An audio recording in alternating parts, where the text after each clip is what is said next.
The Bub Hub Club is proudly brought to you by Kayana Photography, Fully Sick Bags, and The Pregnant Book. Hi, and welcome back to the Bub Hub Club. I'm Brad Lauder, your host and co-founder of the Bub Hub, Australia's leading independent parenting website. The Bub Hub site offers a wealth of information and advice on countless parenting topics, from conception, pregnancy, birth, babies and beyond. But there's one topic that always seems to generate the most discussion and cause the most grief for new parents, and that topic is sleep. Stay tuned.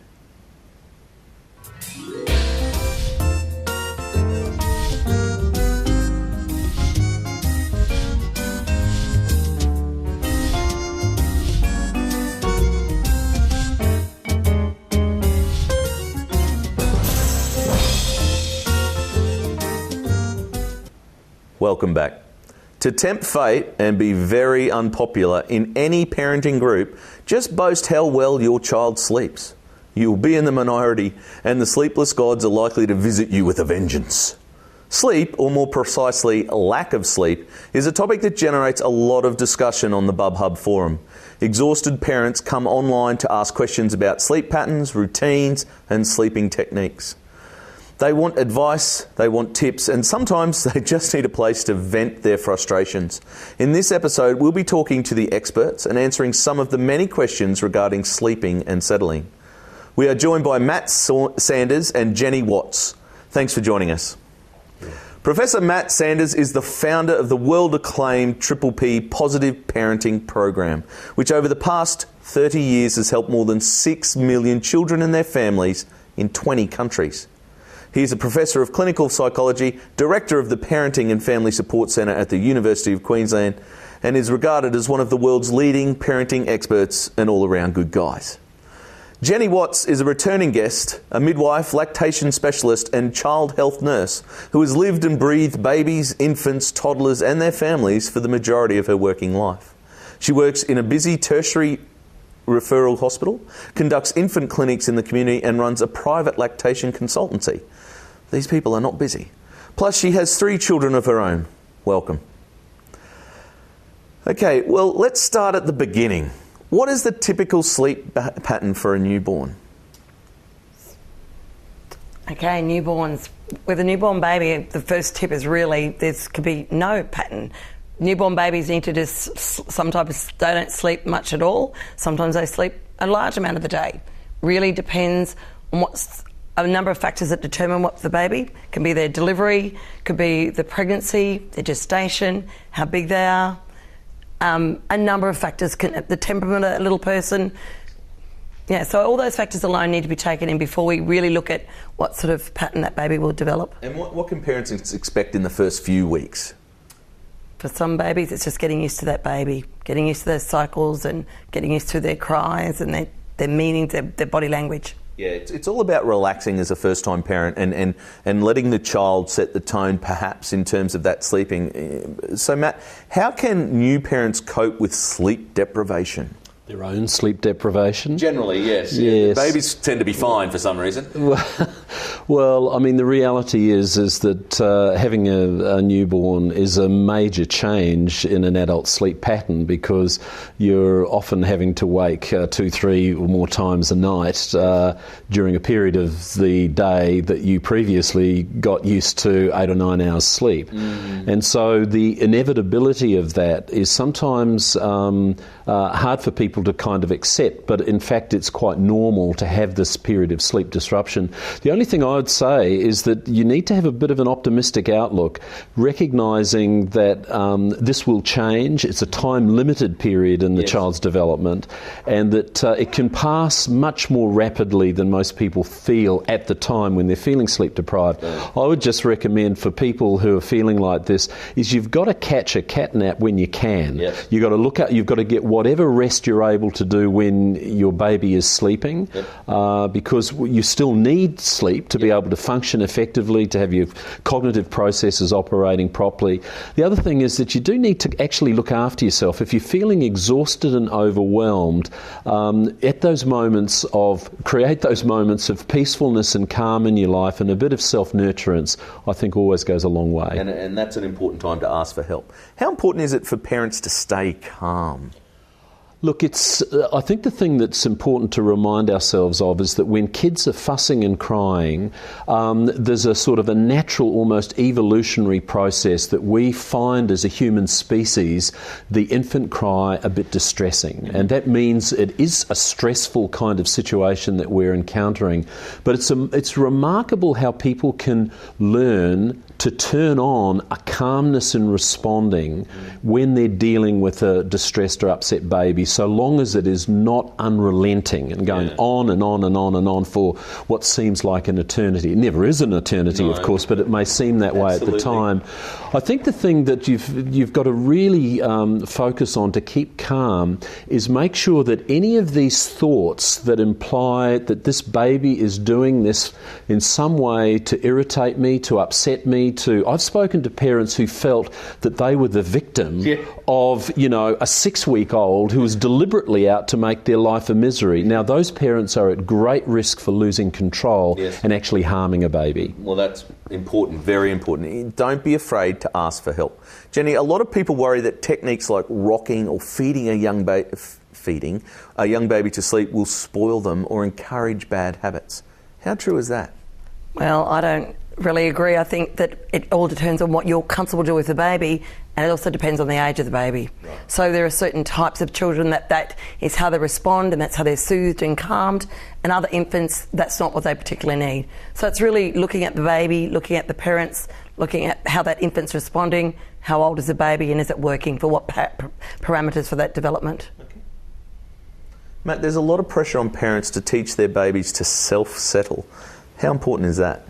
Look, self-soothing is extremely important because, if you think about it, the capacity to calm oneself down is a sort of a necessary step in order to fall back asleep after you've woken up. Yes. I mean, it's extremely common for normal, healthy babies to wake during the night, and they're not always waking to be fed, but waking, and then some kids will just simply then go back to sleep, and others will then learn to turn to someone else to help them get back to sleep. Now, if that involves then, crying and being fed back to sleep all the time, what can happen is that children may inadvertently learn to rely on the soothing, calming techniques of the parent because it's associated with falling asleep. Yes. And falling asleep is highly rewarding for a sleep-deprived kind of infant who's really tired. Now, the challenge in this sort of situation is basically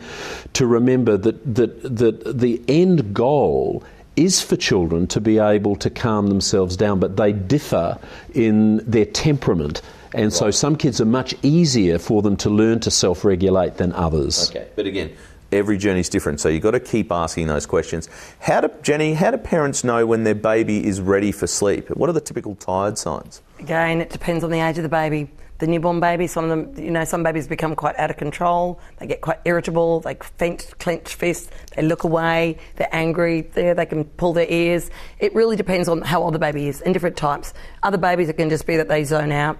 It's the parents actually start to learn just to look at what that infant's doing. Okay. So a lot of parents find themselves in a stressful cycle of expectation, disappointment and frustration. Is it important to manage your expectations when it comes to your baby's sleep? I would say so. The main thing is that it's just to remind yourself that it's normal to have disrupted sleep yourself as your baby is learning to get into a sleep pattern and learning basically to how to get into these cycles of sleepfulness and wakefulness, and that I'd say the bottom line with this is that all children develop at their own pace. They develop a way of learning to pattern their sleep that requires a parent really to be tuned into the kind of youngster they've got. Great. All right, we've got lots more questions, so join us after the break.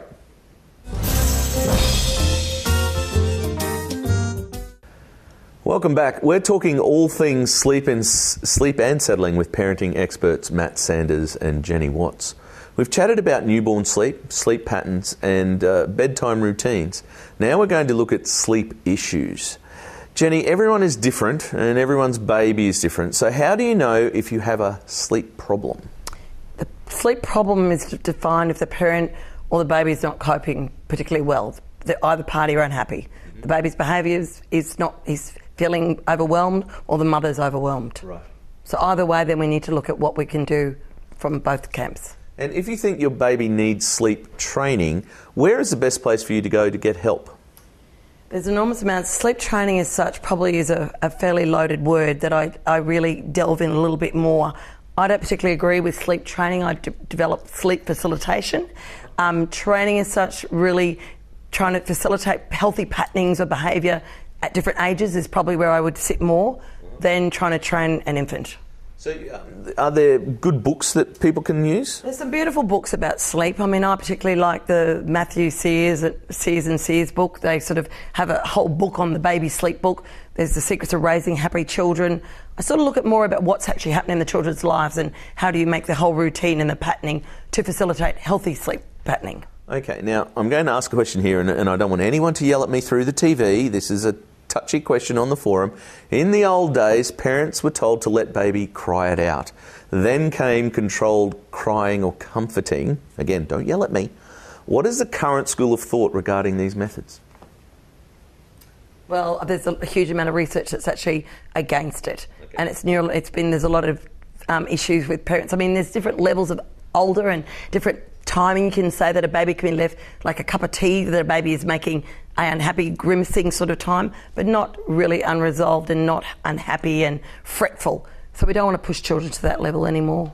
Yeah, I'm not sure I agree with that. I think there's another body of research that has actually looked at these sleep management strategies for children with quite disrupted sleep patterns and then followed them up over many years and found that the use of things like controlled comforting is not associated with any adverse long-term effects in terms of their emotional development, their attachment or anything like that. They're not at greater risk for basically anything.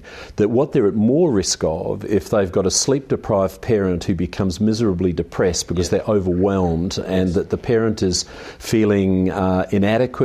When they're feeling like that, they will often be at risk for things like harming their baby, and so that in some sense, that if a child has developed a pattern of disrupted sleep that is going to require the drivers of that sleep disruption to be addressed, then controlled comforting is one method of doing that. Yeah. The reason I think it's so important is that you've got to understand that there are some kids who develop this pattern because of the way in which they're responded to when they wake up at night. So like you were talking about in the first segment, when a baby is learning to put itself to sleep, if you react to it straight away each time, they're not going to self-settle. Well, particularly if you prevent them self-settling by always feeding them to sleep, for example, or rocking them to a sleep or to stimulating them to sleep.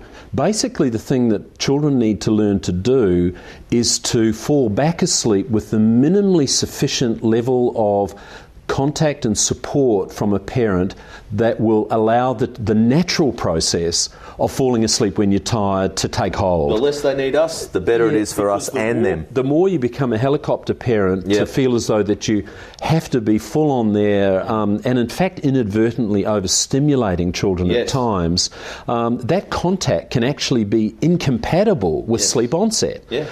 So, I mean, I've worked with parents over the years who the baby is crying, they'll not only pick them up, they'll turn on the lights, they'll create inadvertent stimulation, and then of course the child falls back asleep in exhaustion eventually, but it's in the presence of all of these things that the adult has imported to calm the child down. What about reflux, Jenny? How does that impact on sleep, and what tips do you have for parents? Reflux is it can be quite difficult for the baby to sleep. Reflux is a medical condition called gastroesophageal reflux.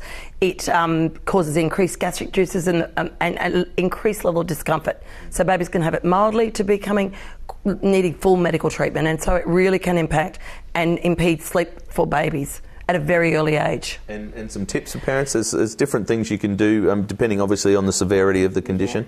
Well, I mean, the feeding management needs to be really looked at. We need to look at the feeding management and see what there's different thoughts on diet and elimination of different foods to particular babies' diets, the positioning after the feed, the upright positioning, mother's diet, improving that. So there's a whole lot of new information that we're now looking at when we're dealing with babies, instead of just the straight away, yes, your baby's got all, very quickly diagnosing it without medical review. Our first, again, he had a small issue. It was, we for 6 weeks, no one said anything, and then someone mentioned gripe water. We gave him a drop of that and he burped, and then we were fine. But, again, there's lots of different ways to address things, so please keep looking for things. Now, what if you have a cat-napping baby who only takes short naps during the day? Is there a way to encourage longer sleeps, or do you just have to wait until they grow out of it? Come on, someone. No, look, I mean, it depends how old the baby is. Yeah. Cat naps, if it's a small baby and then they're sleeping well at night, can be actually normal if the baby's developing beautifully, happy-natured. That's maybe all that baby needs. But if it's a problem, the baby wakes up irritable, needs to be resettled into a second sleep cycle, we need to look at that. Or if the baby's sleep patterning at night is really interrupted. So again, we need to look at the 24-hour picture with that baby, its growth and its age. And then definitely facilitate it. Well, my sister's like 40 and she still sleeps 11 hours a day. So they may not grow out of it, people. You just have to relax. What about the older child, Matt? Do you have tips for setting up good bedtime routines? Well, the most basic thing of all is stop rewarding poor bedtime routines because, the thing about the human species is that we like certainty and predictability, and when it's not there, we try to create it. Mm-hmm. And one thing that's very important around bedtimes is having a similar time you go to bed at night, each night. So, and if you proceed the sort of the saying goodbye with a very predictable routine of not overstimulating kids with high energy games just before they're going to bed, making sure that they're fed and they're relaxed. They have a bath or a shower. They get changed, ready for bed. A story, a review. What I often suggest for parents of preschoolers who are inclined to get up out of bed soon as they've been put to bed is to review the list. And the list is every possible excuse they can think of for getting out of bed. Like, have we said goodbye to Daddy? Have we, been to the toilet, etc. And you check off this list. And so your final thing is that it's a hug and a cuddle and a firm, clear good night. Absolutely. And then the issue, of course, that you're then needing to deal with if the child has had a difficult sleep pattern in the past and has been inclined to call out, then you've got to make sure that you use what we call signalled ignoring, and that is that you make it very clear to the child that if they now call out after having been through their list, then they're not going to get an audience. And if they get out of bed, you return them to bed for as many times as you need to for the message to be got through that bedtime is bedtime. It's not run around time. Excellent. Stay tuned, because after the break we'll be answering some of the many, many, many sleeping and settling questions asked by BubHub forum members.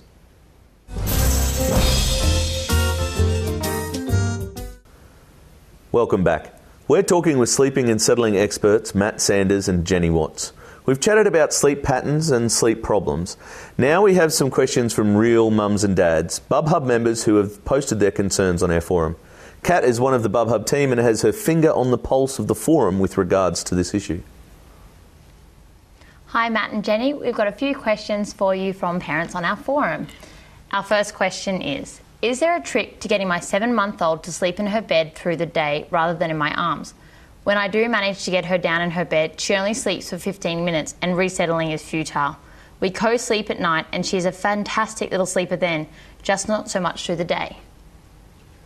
I guess the suggestion that I would make is that you try to not put her down while she's asleep, but you try to put her down just as she's getting sleepy in your arms so that she has a chance to fall asleep and then not be in your arms. Because what's probably happening is that when she's waking up, she's used to having you there to soothe, calm and settle, and she's not used to being in a situation where she's both sleepy, ready for sleep, and then can fall asleep on her own. Great, thank you very much. Our next question. My first baby was a shocking sleeper. What can I do to prevent this time round? Is a dummy a good idea or a bad idea? If you didn't use a dummy with your last child, you really need to look. Dummies are not the sole solution, and dummy introduction at 4 months can become a bigger nightmare for a lot of babies. Dummy use is a completely different sort of forum that we could look at. But sleeping, I mean, if you felt that your baby required it, needed it, then to work with your health professional to actually see whether it's really necessary. Okay, great, thank you. When is it okay to stop demand feeding and rocking or cuddling to sleep? Obviously, newborns need this, but when does it become a habit and not a need? I assume it is at this point when you can teach a baby to self-settle and try some sort of schedule. I mean, I guess the key issue here is that we need to think of what the end goal is. The end goal is for children to be able to independently fall asleep when they're tired. It's a very healthy and natural thing to do, and it's part of kind of learning to self-regulate a sleep pattern. The main thing is that children need to be given an opportunity to fall asleep without being soothed, calmed, settled and fed, so that they get used to being sleepy, being tired but not quite asleep, and then being put in the sleep environment so they can relax and fall asleep without you needing to be present all the time. But again, depending on the nature of the child, some children have higher needs at certain periods of their time, so feeding to sleep may work, for some periods of the time. Don't be sort of so didactic. So definitely self-learning to feed, to let them settle and be on their own, but don't feel that if you regress and you need that time with your baby that you do that. Particularly if they've been sick or there's been a moment of sort of upheaval or transition. There are things that can be unsettling for children that require an adjustment of tactic, and then you know your baby and then you do what you think is best. Great. My daughter is often awake for 1 to 3 hours overnight, usually between 11 and 2 or 1 and 4. She isn't hungry, thirsty, hot or cold. She is just awake and wants company. No amount of cuddles, patting or anything will get her back to sleep until she is ready. Do I just need to wait until she grows out of it? I bought 5 sleeping books and not one of them addressed this as a sleep problem. It is a sleep problem at that stage for that poor little baby and for you as a family. You probably need someone to sit down that knows your family and knows you and actually go through and look at what your baby is doing and look at your day patterning and look at the evening patterning and then work at a plan that's more sort of, it's not going to be solved overnight. Patterns very quickly, babies form things and get very used to it and are quite resistant to change. 7-month-olds are a beautiful age to work with. They're on the cusp of becoming little people, moving into their little toddler phases. So it would be, if it's still working, it's not normal for you to spend that much time with an infant doing that. You do need some help. Okay, thanks. My 3-year-old still sleeps with me. I don't have a problem with it, although my poor husband has to sleep in my son's room. Do you have any idea when he will want to sleep on his own? I will not force him or do any kind of sleep training. Well, unfortunately, you're inadvertently already doing some form of sleep training by simply just providing that as the sleep environment. You've got to remember that there is nothing more attractive for young children to be snuggled up in an adult's bed. Don't be surprised if there is not a natural moment at which the child says, I'm ready, Mum, now to go back to my own bed independently. Kids can give this up with a great deal of struggle. I mean, I've worked with 10-year-olds and older who still cannot sleep in their bed independently. It's not always a good idea to have, the marital bed with the dad in a completely different environment. I mean, there are issues associated with that as well. So I think the thing you've got to remember about this is that children do need to learn to sleep in their own bed, particularly at this stage if they're going to have sleepovers, they're going to sleep in anyone else's environment other than the family home. That's all the questions we have time for today. Thank you so much, Matt and Jenny, for all your great advice. Well, that's all for this episode, and as Kat mentioned, we have a lot of questions we had in the program today that we just didn't get to, so please make sure you check out the site for all the information and to get advice. All the information about today's episode and where you can go to get tips will be there. Thanks to our guests, Matt Sanders and Jenny Watts. Matt wants to encourage parents and caregivers of children with disabilities aged 2 to 10 in Queensland to go to www.mysay.org.au and share their experiences. The research team will use this information to provide free parenting support across the state in 2013 through the Triple P Stepping Stones program for parents and caregivers of children with special needs. Professionals who work with children with disabilities can also fill in the survey and are eligible to apply for free stepping stones training and program resources. Jenny is just an all-round general legend and just wants us to plug the fact that people should relax and have fun with their kids. And remember, if you have any questions about your baby's sleep issues, you can ask them on the Bub Hub forum, along with countless other parenting topics. The Bub Hub is Australia's leading independent parenting website with thousands of forum members, a great directory, articles, blogs, basically assistance for almost any parenting issue. Tune in next week when we discuss introducing solid food and dealing with fussy eaters. Remember that every journey is different and that you're not alone.